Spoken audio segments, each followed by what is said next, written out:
क्या हमारा पैसा बैंक में सेफ है?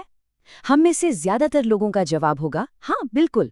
लेकिन क्या हो अगर मैं कहूं कि ये भरोसा, ये विश्वास थोड़ा सा गलत हो सकता है? चलिए इस पूरी सोच को जरा गहराई से समझते हैं। तो असली सवाल ये नहीं है कि पैसा सेफ है या नहीं।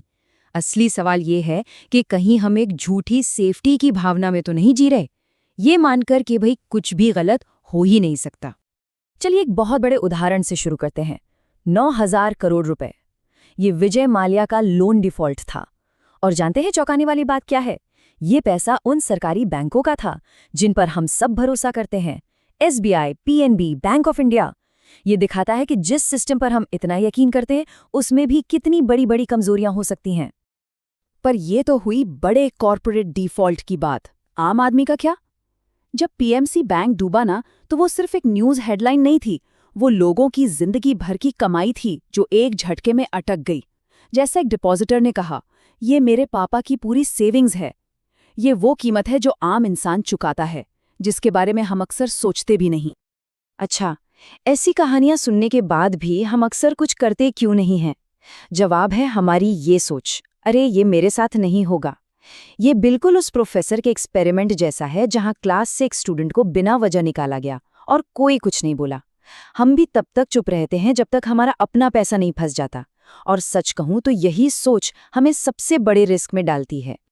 अब ये जो नंबर स्क्रीन पर है, 5 लाख रुपए, इसे बहुत बहुत ध्यान से देखिए। ये कोई रैंडम फिगर नहीं है, ये वो लिमिट है, वो रेखा है जो तय करती है कि अगर कोई बैंक डूबा तो हमारी मेहनत की कमाई में से कितना पैसा सुरक्षित है। तो ये 5 लाख की लिमिट आती कहाँ से है? ये आती है DICG से, जो RBI की ही एक सब्सिडियरी है।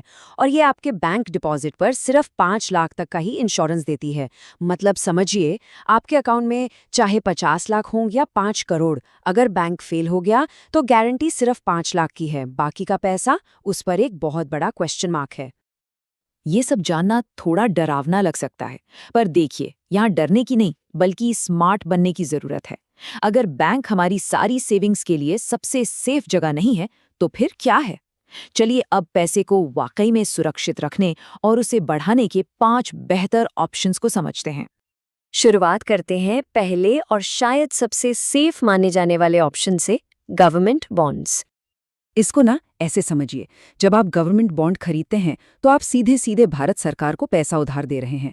और इन्हें खरीदने का सबसे आसान तरीका है गिल्ट ETF। गिल्ट का मतलब ही होता है बेस्ट क्वालिटी। यहाँ सेफ्टी की गारंटी कोई बैंक नहीं बल्कि खुद गवर्नमेंट ऑफ इंडिया देती है। चलिए एक सीधी तुलना करते हैं बैंक FD से।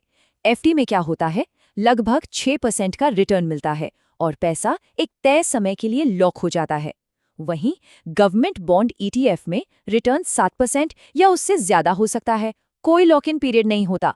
और सबसे बड़ी बात, 5 लाख की लिमिट की जगह पूरी की पूरी सरकारी गारंटी मिलती है। ठीक है, अब आगे बढ़ते हैं। हमारे अगले 2 ऑप्शंस ऐसे हैं जहां हम बड़ी बड़ी फिजिकल चीजों में पैसा लगा सकते हैं, वो भी बिना उन्हें असल में खरीदे। इन्वेट्स के बारे में सोचिए कि आप देश की रीढ़ की हड्डी में इन्वेस्ट कर रहे हैं, जैसे कि हाईवेज, पावर ग्रिड्स और टेलीकॉम टावर्स। इन ज़रूरी चीज़ों के आप एक छोटे से हिस्से के मालिक बन जाते हैं और उनसे जो भी इनकम होती है उसका एक हिस्सा कमाते हैं। और कमाई की पोटेंशियल देखिए, पावर ग्रिड इन्वेट ने 13.5% का डिविडेंड यील्ड दिया है। ये एक रेगुलर पैसिव इनकम है जो सीधे बैंक अकाउंट में आती है, बिल्कुल वैसे ही जैसे किसी प्रॉपर्टी से किराया आता है। इन्वेट्स की तरह ही रीट्स होते हैं जो हमें बड़े बड़े रियल एस्टेट मार्केट में एंट्री देते हैं। मतलब बिना कोई पूरी बिल्डिंग खरीदे हम बड़े बड़े ऑफिस पार्क्स या शॉपिंग मॉल्स के एक पोर्टफोलियो में हिस्सेदारी खरीद सकते हैं। और इससे रेंटल इनकम और प्रॉपर्टी की कीमत बढ़ने दोनों का फायदा मिलता है। और रिटर्न की बात करें तो माइंडस्पेस रीट ने 1 साल में 29% का जबरदस्त रिटर्न दिया है। और सबसे अच्छी बात, ये सब कुछ सेबी द्वारा रेगुलेट किया जाता है। मतलब इन्वेस्टर्स के हितों की रक्षा के लिए नियम कानून बने हुए हैं। हमारा चौथा ऑप्शन एक ऐसा एसेट है जिसकी कीमत हजारों सालों से बनी हुई है। कुछ लोग तो इसे भगवान का पैसा भी कहते हैं। जी हाँ, सोना और चांदी। पहले क्या होता था? सोने में इन्वेस्ट करने का मतलब था उसे खरीदकर लॉकर में रखना। लेकिन आज हमारे पास गोल्ड और सिल्वर ETFs हैं। इसमें स्टोरेज की कोई टेंशन नहीं, मार्केट के समय में कभी भी खरीद बेच सकते हैं और आप सिर्फ 21 रुपए जितनी छोटी रकम से भी शुरुआत कर सकते हैं। तो शॉर्ट में कहें तो ये ETF हमें सोने चांदी की पारंपरिक सेफ्टी तो देते ही हैं, साथ में मॉडर्न इन्वेस्टमेंट की सुविधा भी। हाल के रिटर्न्स भी काफी शानदार रहे हैं। पिछले साल चांदी 40% तक बढ़ी थी। हाँ, ये भविष्य की गारंटी तो नहीं है, लेकिन ये इसकी क्षमता जरूर दिखाता है। और अब हमारा पांचवा और आखिरी ऑप्शन, जो लॉन्ग टर्म में वेल्थ बनाने पर फोकस करता है। ये सीधे सीधे इंडियन इकोनॉमी की ग्रोथ में हिस्सा लेने के बारे में है। आगे बढ़ने से पहले एक बहुत काम का फॉर्मूला समझ लीजिए, रूल ऑफ 72। अगर कोई इन्वेस्टमेंट 12% का रिटर्न दे रही है तो आपका पैसा दुगना होने में 72 डिवाइडेड बाई 12 यानी 6 साल लगेंगे। ये लॉन्ग टर्म ग्रोथ का अंदाजा लगाने का एक बहुत ही क्विक तरीका है। तो मार्केट में इन्वेस्ट करने का सबसे आसान तरीका है इंडेक्स ETF।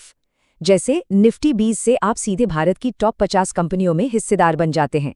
फिर मिड कैप और स्मॉल कैप ETF जोड़कर आप पूरे बाजार में अपना पैसा फैला सकते हैं और हर सेक्टर की ग्रोथ का फायदा उठा सकते हैं। और ये सिर्फ किताबी बातें नहीं हैं।